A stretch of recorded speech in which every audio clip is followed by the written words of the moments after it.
ایک حدیث مبارکہ جس کے راوی حضرت سیدنا عبداللہ بن جعفر رضی اللہ تعالیٰ عنہ ہے، اور اس حدیث کو امام ابو داؤد نے اپنی کتاب سنن ابی داؤد میں درج کیا۔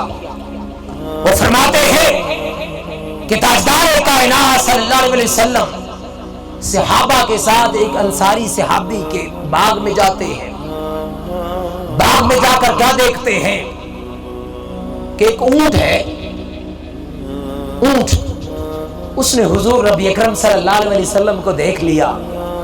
اب جب حضور کو دیکھا اس نے زاروں قطار رونا شروع کر دیا، زاروں قطار رونا شروع کر دیا، اہو بکا شروع کر دی، رونا شروع کر دیا، اور اس کی آنکھوں سے آنسو ٹپکنے شروع ہو گئے۔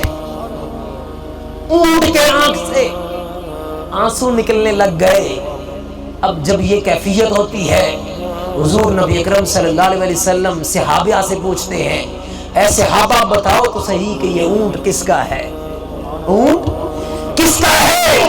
اس پر صحابہ اس بندے کو لے آتے ہیں جس کا وہ اونٹ ہوتا ہے، اور فرماتے ہیں کہ اے بندے، اے میرے صحابی، یہ اونٹ تیری شکایت کر رہا ہے اور کہہ رہا ہے کہ یا رسول اللہ، میرا جو مالک ہے یہ مجھ پر وزن زیادہ ڈالتا ہے، مجھے کھانے کے لیے کم دیتا ہے، میں بوڑھا ہوں، لاغر ہوں، کمزور ہوں، زیادہ وزن نہیں اٹھا سکتا، مگر میرا مالک مجھے چارہ کم دیتا ہے، کھانے کو کم دیتا ہے، مجھ سے کام زیادہ لیتا ہے۔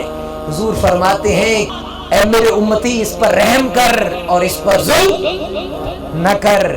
اس ویڈیو کو شیئر ضرور کیجئے، ہو سکتا ہے آپ کے ایک شیئر سے یہ بات کسی کے دل میں اتر جائے۔